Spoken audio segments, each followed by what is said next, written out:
Right. So have you ever looked down at your foot and thought, wonder if this is connected to my spleen somehow?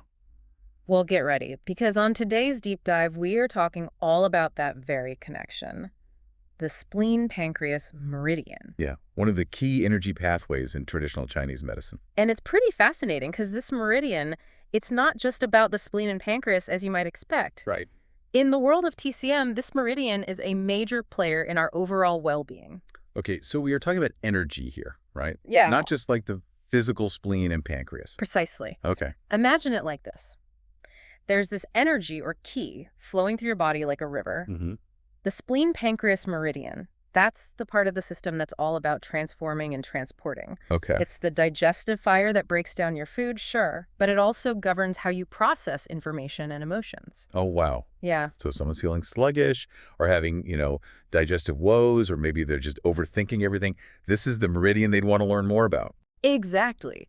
It's deeply connected to our overall vitality. Love it. All right, so where does this meridian even start?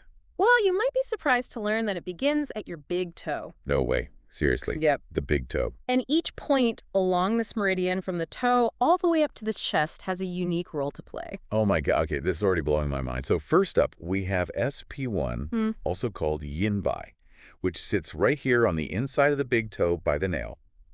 And get this. Our sources say it's used to stop bleeding, even uterine bleeding. How did that even work? This is a perfect example of how TCM views the body holistically. Okay. You see, even though we're starting at the toe, this meridian travels all the way up the leg, through the abdomen, and even reaches the chest. It's like this intricate network. Okay, so stimulating this point on the toe can have like a ripple effect all the way up. Precisely. It's all interconnected. Now, as we move along the foot, we come to SP2 Dadu, which is also on the big toe. And this one's all about clearing heat, right? Exactly. Our sources mention it being used for fevers, digestive problems caused by heat, even just feeling overheated. Exactly. And this makes sense when you think about how TCM views the spleen pancreas. It's associated with dampness, but not just in a literal sense. Wait, hold up. What does dampness even mean, in this context? Think of it like that sluggish feeling you get after a heavy meal or when you're mentally drained. It's about stagnation, a lack of smooth flow in your body's energy. Okay, got it. So SP2 is like a release valve for that sluggish feeling. You got it. Now, next up, we have SP3 Taibai, which sits on the inside of the foot, just below the big toe joint. And this one's a biggie for digestion, right? Our sources say it helps with everything from boosting appetite to regulating blood flow related to the digestive system. It's a real workhorse. Taibai helps to tonify the spleen and address that dampness we were talking about, which is essential for healthy digestion. Okay, so we are seeing a theme here.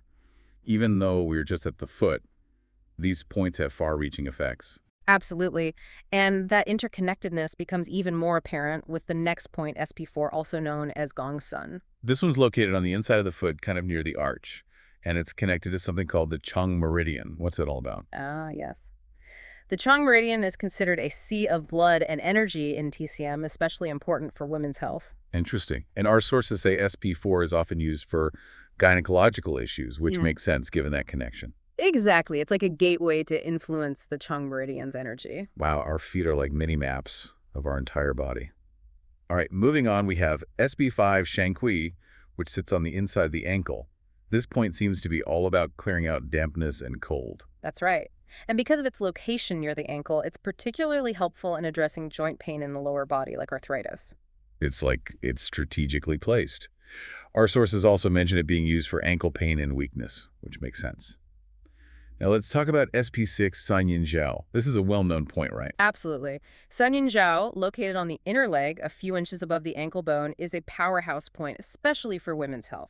Our sources mentioned it being used for menstrual pain and irregular periods, in addition to all those other spleen-boosting benefits we've been talking about. What's fascinating about Sanyinjiao is its location. It's a confluence point where three important yin meridians of the leg intersect: the spleen, liver, and kidney.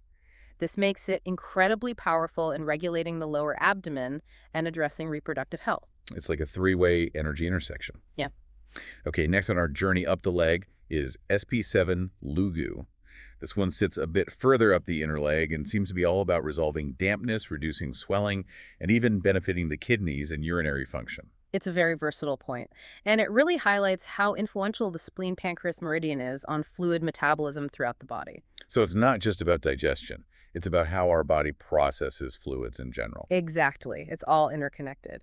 And this theme continues as we move to SP8 Diji, which sits a few inches below the knee on the inner leg. Our source material says this point is often used for menstrual pain and abdominal bloating, which makes sense given its location along that inner leg pathway. Now let's talk about SP9 Yinlingquan. This one's right below the knee, and its name translates to Yin Mound Spring. I love that imagery. It really captures the essence of this point. Yinlingquan is a powerful point for addressing dampness. We're talking water retention, edema, urinary issues, bloating, you name it. It's about clearing out stagnation and promoting the smooth flow of fluids. It's like hitting the refresh button on your internal waterworks. Exactly. Okay, on to SP10 Xuehai, which means sea of blood. Such a powerful name. This one sits just above the knee, and it sounds like it lives up to its name, working to invigorate and cool the blood. It really does.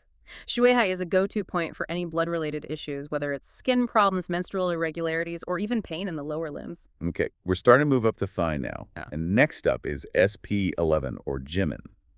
This point sits further up the inner thigh, and it seems to specialize in clearing what our sources call damp heat. And this is where the spleen-pancreas meridian's influence on the lower burner, which includes the kidneys, bladder, and reproductive organs, really comes into play. So issues like urinary tract infections, difficulty urinating, or swelling in the groin area could potentially benefit from this point. Precisely. Jiemen is key for restoring balance in that entire area. Wow, it's like each point on this meridian is like a specialist for a different part of the body. Now, as we move further up, we come to SP12 Chongmen, located in the groin area. Chongmen is a very important point, especially in gynecology. It's all about regulating qi and blood flow in the lower abdomen. So it makes sense that our sources say it's used for menstrual cramps, lower abdominal pain, and even issues like hernias. It's like the guardian of the lower abdomen. I could say that. And just above it, we have SP13 Fushe. Fushe is all about regulating qi in the lower abdomen as well. Think of it as working in harmony with Chongmen to address stagnation and pain in that entire area. Our sources mention it being used for digestive issues like bloating, menstrual disorders, and even hip and groin pain.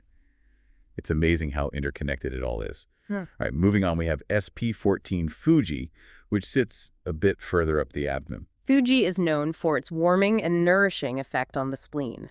It's particularly helpful for those with cold conditions in the digestive system. So if someone tends to feel cold all the time and also has digestive issues like constipation or diarrhea, this could be a point to look into. Absolutely. It's like a soothing warmth that helps to harmonize the digestive system. I love that. Yeah. And just above Fujie, we have SP15 Daheng, which is right near the large intestine. And as you might guess, Daheng is a key point for regulating the entire digestive tract. It's particularly helpful for constipation, diarrhea, bloating, and even strengthening the abdominal muscles. It's like the conductor of the digestive orchestra. And speaking of digestion, SP16 Fuai is just above Daheng and seems to be another multitasker for the gut. Absolutely. Fuai is fantastic for addressing all sorts of digestive imbalances. It helps to resolve dampness, relieve bloating and discomfort, and regulate both constipation and diarrhea. It's definitely a point to remember if you're prone to digestive upset. It's like a Swiss Army knife for the gut. All right, we're about to enter a whole new territory as we move up to the chest with SP17 Shidou, located in the 5th intercostal space. This is where we start to see the spleen-pancreas meridian's influence on both the physical and emotional aspects of the chest. Interesting. So it's not just about our physical organs anymore, but also our emotional well-being? Exactly. It highlights that mind-body connection that's so central to TCM. I'm ready to dive deeper. What can you tell us about Shidou? Shidou is a fantastic point to remember if you ever experience that tight feeling in your chest, whether it's from a respiratory issue or even just, stress and anxiety. Okay. It's also used to benefit the diaphragm, relieve coughing, and address chest congestion. Wow. So it's like it helps us breathe easier, both physically and emotionally. Exactly. Now, as we continue up the chest, we come to SP18 Tianxi, located in the 4th intercostal space. And this one's interesting because our sources say it's used to benefit breast health, particularly for issues like insufficient lactation or mastitis. That's right. Tianxi is often used for those issues, but it also has a powerful effect on clearing phlegm from the lungs and relieving chest pain. Okay. Remember that connection to the respiratory system we're seeing with this meridian? Right. It's like it's addressing both the physical and energetic aspects of the chest area. So what about SP19 Xiongxiang? It's just above Tianxi, right? Yes. Xiongxiang is known for its ability to regulate the chest and alleviate that feeling of fullness or oppression. Okay. Our sources mention it being used for asthma chest pain, and even just feeling emotionally stifled. It's like it helps us create space both physically and metaphorically. I like that way of putting it. It's about releasing constriction and promoting the free flow of energy. That makes a lot of sense. Okay, we are nearing the end of our journey along the spleen-pancreas meridian, and next up is SP20, Zhourong. Zhourong, located in the second intercostal space, is another powerhouse point for clearing phlegm and resolving respiratory congestion. It's like the final sweep to ensure everything's flowing smoothly. So it's a good one to keep in mind, especially during cold and flu season, right? Absolutely. Yeah. And finally, we arrive at the last point on our journey, SP21 Dabao. This one's right under the armpit, and our sources say it's used for all sorts of things. Whole body pain, fatigue, chest tightness, even just feeling weak and depleted. Dabao is a wonderful point to end our exploration on because it highlights the spleen-pancreas meridian's influence on our overall vitality. It's about replenishing our energy reserves and supporting the body's natural healing abilities. I love that we are ending on such a positive note.